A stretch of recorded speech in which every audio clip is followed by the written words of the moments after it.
Grammar Spectrum 1 Elementary Level Unit 5 ကိုဆရာတို့ဒီနေ့လေ့လာရမယ် Unit 5မှာတော့ဆရာတို့က present continuous tense ကိုသုံးမယ် I'm eating ငါစားနေတယ်ငါသွားနေတယ်ငါလုပ်နေတယ်ငါစာကြည့်နေတယ်ငါစကားပြောနေတယ်ငါ movie ကြည့်နေတယ်ဒါမျိုးကာလအကြောင်းတွေကို present continuous tense လို့ပြောတယ်ဆိုရင် present continuous tense ရဲ့ form ကဘယ်လိုမျိုးလဲ we form the present continuous like this present continuous tense ကိုဒီလိုမျိုးဖွဲ့စည်းရမယ်တဲ့ be plus ing ဆိုတော့ be ဆိုတော့ but to beရဲ့ present tense ဆိုတော့ ms ဆိုတော့ဆရာတို့အတူလေးလာခဲ့ပြီးသွားပြီ unit 1မှာဆိုရင် ms ဆို plus ing form ဖြစ်တယ် I ဆိုရင် am နောက်က ing ဆို I am eating စစ်ကြည့်မယ်သူဥမာလေးပြောထားတယ် positive ဆိုတော့မှန်ကန်တဲ့အကြောင်းအရာတွေကိုပြောတယ်အခုလုပ်နေတဲ့အရာတွေမျိုးလေးကိုပြောမယ်ဆိုရင် positive statements ကိုခေါ်တယ်သူဘာတွေလဲ I'm eating ငါစားနေတယ် short form ကတော့ apostrophe am လို့ရေးမယ်ဆိုရင် I'm eating you're eating ဆိုရင် you're eating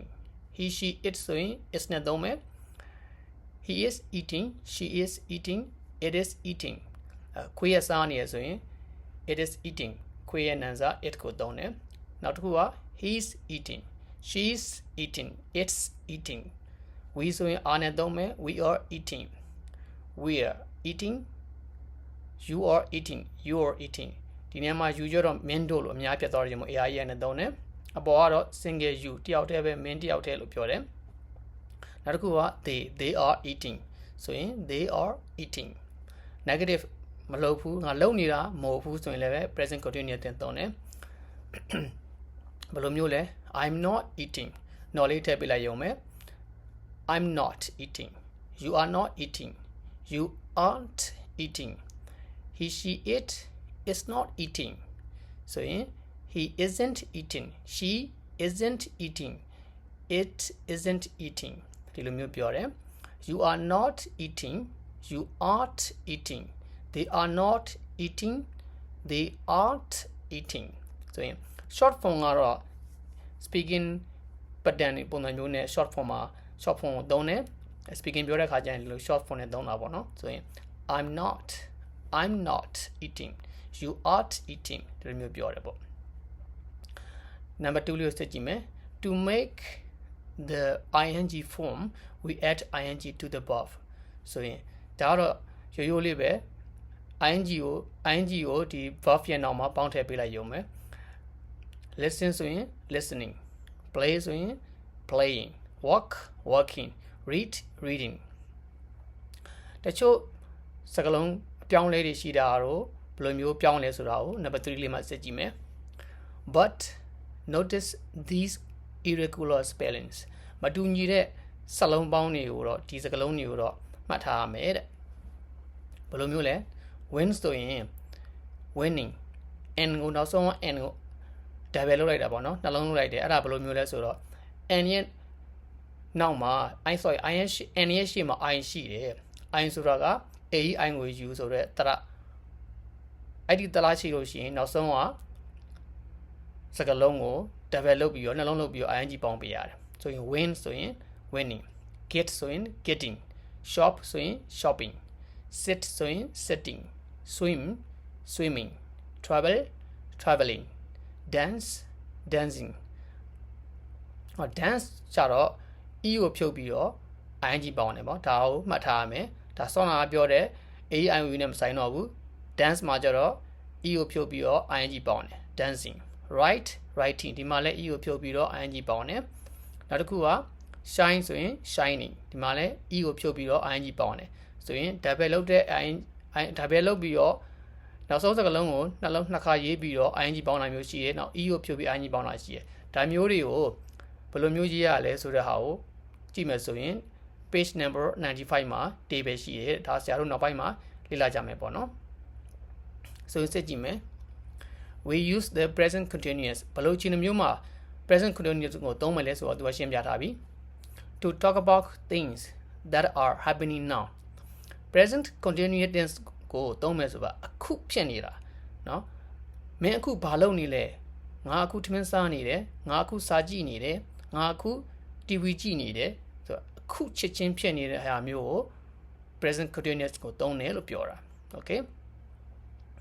the bus is coming ပုံလေးမှာတော့ကားလာနေပြီဆိုတော့သူတို့ရှိမှလှမ်းမြင်နေရတယ်လာနေပြီအခုလာနေပြီ the bus is coming နောက်ထပ်ဥပမာတစ်ခုက to talk about things that are happening around now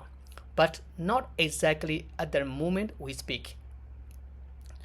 ပထမအကြောင်းအရာကအခုဖြစ်နေတာပေါ့နော်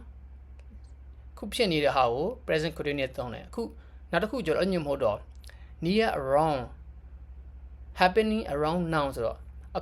အခုလက်တလောအခြေအနေလေးပေါ့နော်အခုဆိုကြပါစို့နောက်ထပ်9မိနစ်အချိန်အဲ့လိုမျိုးအချိန်မျိုးကိုဒါမှမဟုတ်ဒီလအတော်တွင်ဒီကြားတဲ့အတော်တွင်ဒါမှမဟုတ်ဒီရက်ဒီအတော်တွင်မှာလို့အဲ့လိုမျိုးအခြေအနေမျိုး happening around now လို့ပြောတယ်အခုပြောနေတဲ့အခြေအနေတော့မဟုတ်ဘူးဒါဆိုရင်ဥပမာလေးကြည့်လိုက်အောင် What are you doing these days? I'm learning Spanish. What are you doing these days? ဒီရက်ဒီမှာမင်းဘာလုပ်နေတာလဲဒါဒီရက်ဒီမှာဆိုတာကဒီနေ့တစ်ခုတော့ပြောနေတာမဟုတ်လွန်ခဲ့တဲ့2ရက်3ရက်ကအကြောင်းအရာတွေကိုပြောနေတာဆိုရင်ဒီအတော်တွင်းပေါ့နော်အခုအတော်တွင်းမှာဘာလုပ်နေလဲလို့မင်း What are you doing these days ဥပမာ these days ဆိုတဲ့ဟာကိုတခြားမှတ်ထားမယ်အဲ့လိုမျိုးဆိုရင် present continuous tense ကိုသုံးရမယ်ဆို I am learning Spanish ဆိုပြောနေတာနှစ်ယောက်သားပြောနေတာဥပမာ copy ဆိုင်ထဲမှာဖြစ်ရင်ဖြစ်မယ်သူပြောနေတာတော့ these days မှာဘာလုပ်နေလဲပြောတော့ I am learning Spanish အခုပြောနေတဲ့အချိန်မှာတော့စပိန်ဘာစကားသူလေ့လာနေတာမဟုတ်ဘူးပြောနေတာတော့ copy ဆိုင်ထဲမှာဖြစ်ရင်ဖြစ်မယ်သူတို့အိမ်မှာဖြစ်ချင်းဖြစ်မယ်အဲ့ဒီဟာကိုပဲ not exactly at the moment we speak အခုပြောနေတဲ့အချိန်တိကျတဲ့အချိန်မှာမဟုတ်ဘူးသူတို့ပြောနေတဲ့ဥစ္စာအကြောင်းအရာကဒီရက်တော်တွင်အကြောင်းအရာကိုပြောနေတာအဲ့လိုမျိုးပြောတဲ့အခါမျိုးကိုလည်းပဲ present continuous ကိုသုံးရတယ်လို့ပြောတာဆိုရင်ဥပမာအနေနဲ့ကတော့ these days ဆိုတဲ့ဟာလေးကိုမှတ်ထားပဲဒါဆိုရင် present continuous ကိုသုံးမယ်ပေါ့နော်ဒါဆိုရင် present continuous ကိုဘယ်လို form နေ negative form positive form ဘယ်လိုမျိုးရေးရလဲပြီးတော့ irregular verb တွေမှာ ing ပေါင်းတဲ့အခါကျရင်ဘယ်လိုမျိုးပေါင်းရလဲဆိုတာရတော့ဒီ table ရှိတယ်နောက်ပိုင်းမှာ page 95မှာ table ကိုသွားပြီးတော့ဆရာတို့လေ့လာလို့ရတယ်အခုတော့လေ့ကျင့်ခန်းတွေကိုတူတူလုပ်မယ် The practice A Write out the sentences below အောက်မှာဖော်ပြထားတဲ့စာကြောင်းတွေကိုရေးပါတဲ့ Write out Put the words in the positive or negative forms of the present continuous tense ဆိုရင် present continuous form ရဲ့ဒီ negative form positive form တွေကိုတဲ့ကရိယာတွေကိုထည့်ပါတဲ့ use short forms ဒါကတော့ဒီနေရာမှာတော့ short form ကိုသုံးပါတဲ့ long form သုံးတယ်ပေါ့နော် I'm not ဒါမျိုးသုံးမယ်ဒီဥပမာလေးကိုပြောကြည့်မယ် I ဆိုတော့သူပြောထားတာတော့ not ထည့်ပေးထားလို့ရှိရင်ဆရာတို့က negative လုပ်ရမယ် not မပါဘူးဆိုရင် positive လုပ်ပေးရမယ်ပေါ့နော်ဆိုရင် not working at the bank now အခုလောလောဆယ်တော့အခုငါ bank မှာအလုပ်လုပ်နေတာမဟုတ်ဘူးလို့ပြောတာဒါဆိုရင် I'm not working at the bank now နောက်တစ်ခုက I study French at university တက္ကသိုလ်မှာငါပြင်သစ်ဘာသာစကားကိုလေ့လာနေတယ်ဒီလိုမျိုးပြောတာဆိုရင် I am studying French at university Number 1 Look He's not working He listen to music ဆိုရင် ing ရေးမယ် he ဆိုတော့ဘတ်တူပြပါရေးမှာတော့ is ပေါ့ not ဆိုတော့ is not ဆိုတော့ဒီမှာ short form ဆိုတော့ isn't he isn't work ing ပေါင်းမယ် ing ဆိုတော့ working he isn't working သူအလုပ်လုပ်နေတာမဟုတ်ဘူးသူကဘာလုပ်နေတာတော့သူကတချင်နားထောင်နေတာ he is listening to music ဆိုရင် he's listening to music ဒီလိုမျိုးရေးမယ်ဆိုရင် food sentence အနေနဲ့ look he is not working he is listening to music ဆရာတို့ဒီနေရာမှာတော့အရှိကောင်းနဲ့ရေးပြထားတယ်သို့ပေမဲ့တောက်သမီးတို့ကဒါကို short form နဲ့ရေးမယ် Number 2 we win the match but we not play well win ဆိုတော့ we are winning we ဆိုတော့ are နဲ့သုံးမယ် we are winning ဆိုတော့ win က W and လောက်ရမယ်ဆိုတော့ winning so we are winning the match ငါတို့ကပြိုင်ပွဲကိုနိုင်နေတယ် but ဒါပေမဲ့လည်း we are not playing well ငါတို့ကောင်းကောင်းကစားနေတာတော့မဟုတ်ဘူးနောက်တစ်ခုက she so not read ဆိုတော့ is not reading okay she ဆိုတော့ is နဲ့သုံးပါပေါ့ she is not reading a newspaper သူမသတင်းစာကိုဖတ်နေတာမဟုတ်ဘူးဒါဆိုသူကဘာလုပ်နေတာလဲ she is writing a letter ဆိုရင်သူမစာတစ်စောင်ရေးနေတာ number 4 you watch the TV နောက်တစ်ခုက you not listening to me you not listen to me ဆိုရင် watch ဆိုတော့ not မပါဘူးဆိုတော့ positive statement ရေးမယ် you ဆိုတော့ are ပေါ့ you are watching the TV မင်းက TV ကိုကြည့်နေတယ် not listen ဆိုတော့ you are not listening to me မင်းငါစကားကိုနားထောင်နေတာမဟုတ်ဘူးဒါမှမဟုတ်ငါပြောနေတာကိုနားထောင်နေတာမဟုတ်ဘူးမင်းငါကိုနားထောင်နေတာမဟုတ်ဘူး you are not listening to me short form ဆိုရင်တော့ you're watching the TV you aren't listening to me number 5 they not get ready they play music ဆိုရင် they ဆိုတော့ AI ရအောင်ယူရမယ်ဆိုရင် they are not getting ready သူတို့ကအစင်သစ်ဖြစ်မနေသေးဘူးဟုတ်ပြီနော်သူတို့ကအခုအစင်သစ်ဖြစ်မနေသေးဘူးတကူလို့ပြောနေမှာပေါ့ဆိုရင်ဘာလုပ်နေတာလဲသူတို့က they are playing music okay သူတို့ကဂတာတီးနေရမျိုးတွေတခုလုပ်နေတာပေါ့နော် they are playing music number 6 I study Chinese but I not learn very fast so in study so I am 0 am ပေါ့ I am studying Chinese ငါတရုတ်ဘာသာကိုလေ့လာနေတယ် but ဒါပေမဲ့ I am not learning very fast ငါကအရင်မြန်တော့လေ့လာနေတာမဟုတ်ဘူး I am not learning very fast ဆိုရင်နောက်တစ်စာမျက်နှာတစ်ခုကိုထပ်ပြီးတော့လေ့ကျင့်ခန်းလုပ်ကြည့်မယ်ဒီမှာ picture writing ပေါ့နော်ဒါအရင်ရေးကြည့်တယ်အရင်သုံးဝင်တယ် look at these pictures ပုံတွေကိုကြည့်ပါတဲ့ decide what is happening one tick ပေးထားတယ် decide ဆိုတော့ဆုံးဖြတ်ပါတဲ့ what is happening ဘာတွေဖြစ်နေလဲဆိုတော့ဆုံးဖြတ်ပါတဲ့မှန်တယ်ဆိုရင် tick ပေးမယ်ပုံနဲ့ပေးထားတဲ့ဟာနဲ့မှန်တယ်ဆိုရင် tick ပေးမယ်မှားတယ်ဆိုရင် cross ပေးမယ်ပေါ့ so what is not happening ဖြစ်နေတဲ့ဟာမျိုးဆိုရင် what is happening ဆိုရင်တကယ်ဖြစ်နေတဲ့ဟာဆိုရင် tick ပေးမယ်တကယ်ဖြစ်နေတာမဟုတ်ဘူးဆိုရင် cross ပေးမယ် in each picture ပုံတစ်ပုံရင်းစမှာတဲ့နောက်တစ်ခုက then အဲ့နောက်မှာတော့ write positive or negative sentences ဆိုရင် positive sentence negative sentence တွေကိုရေးပါတဲ့ဆိုဥပမာလေးကပုံလေးကိုကြည့်တယ်ပုံလေးကလေးလေးအိတ်နေတယ်ဆိုရင် George သူ့ရဲ့ name ကတော့ George ပေါ့နော်ဆို George eat breakfast ဆိုတော့ तू ကအိတ်နေတာလားစားနေရလားဆိုအိတ်နေတာအိတ်နေတာဆိုတော့ George eat breakfast ကမှန်လားမှားလားဆိုတော့မှားတယ်သူကမှပြောထားတယ် cross ပေးမယ်ပြီးရင် George isn't eating breakfast George က breakfast စားနေတာမဟုတ်ဘူးအဲ့ဒါ तू ကဘာလုပ်နေတာလဲအိတ်နေတာပေါ့ဆိုရင် George ဆိုတော့နာမည်ဆိုတော့လူဆိုတော့ is ကိုပဲသုံးမယ်ဆိုတော့ George is sleeping sleep ကို ing ပေါင်းပြလိုက်တော့ sleeping နောက်တစ်ခုက number 1ကိုဖြည့်ကြည့်မယ် they walk သူတို့ကအလုံးလုံးနေတယ်တဲ့နောက်ခုက they sit in the garden သူတို့ကဥယျာဉ်ထဲမှာထိုင်နေဆိုရင်အလုံးလုံးနေတာလားသူတို့ပုံလေးကြည့်လိုက်တော့ number 1ကအလုံးနေတာတော့မဟုတ်ဘူးဒါဆိုသူတို့က garden ထဲမှာထိုင်နေတာပေါ့ဆိုရင် they walk ကမှားတယ်မှားတော့ they are not walking negative ရေးရမှာပေါ့ဆိုရင် they are not walking